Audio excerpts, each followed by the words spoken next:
This HRSA-funded study implemented evidence-based interventions to improve sexual history taking, followed by appropriate testing, regardless of symptoms, as a means of addressing increasing rates of bacterial STIs in the United States.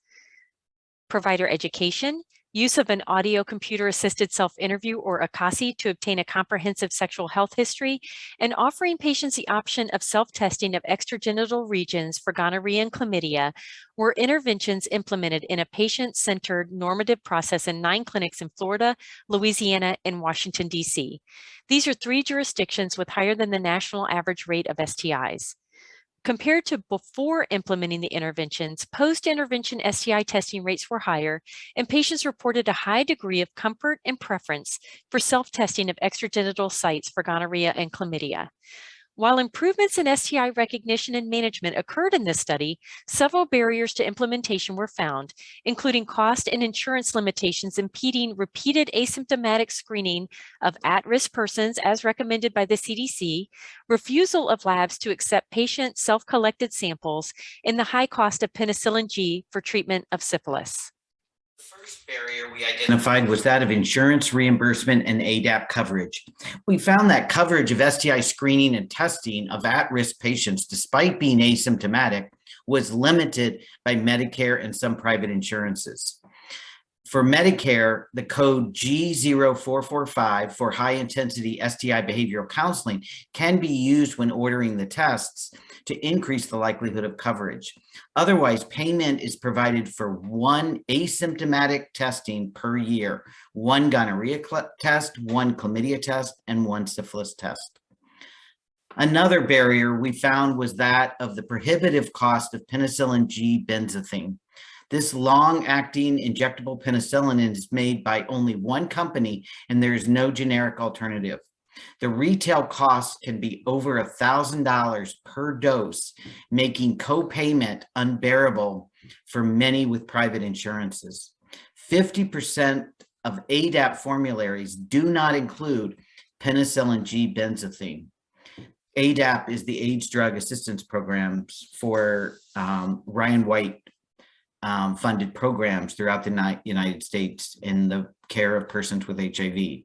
While the cost is low for 340B qualified clinics and departments of health, access to lower cost penicillin G benzathine is limited to many providers and their patients across the United States. Lack of validation of the major NAT processing systems for self-collected extragenital samples is a major barrier to current STI testing. Ours added to the data emphasizing the high acceptability of self-collected samples versus provider-collected. Self-collection increases the rate of extragenital testing.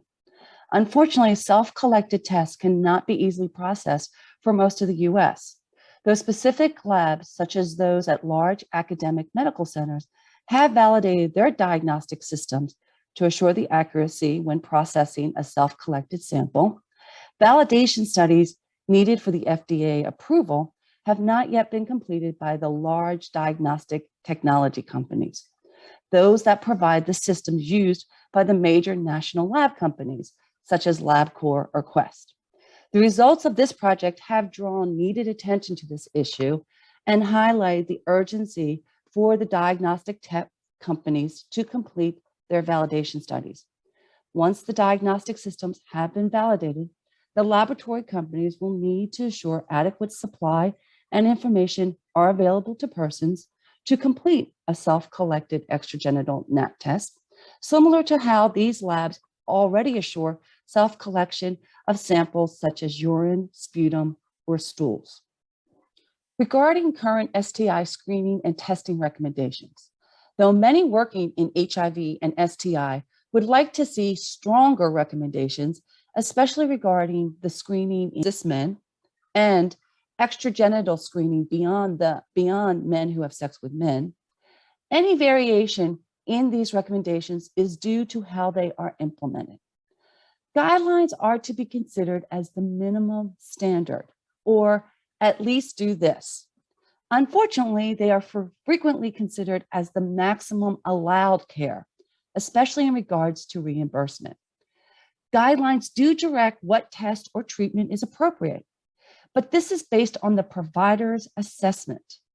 Unfortunately, providers' assessments are not always adequate.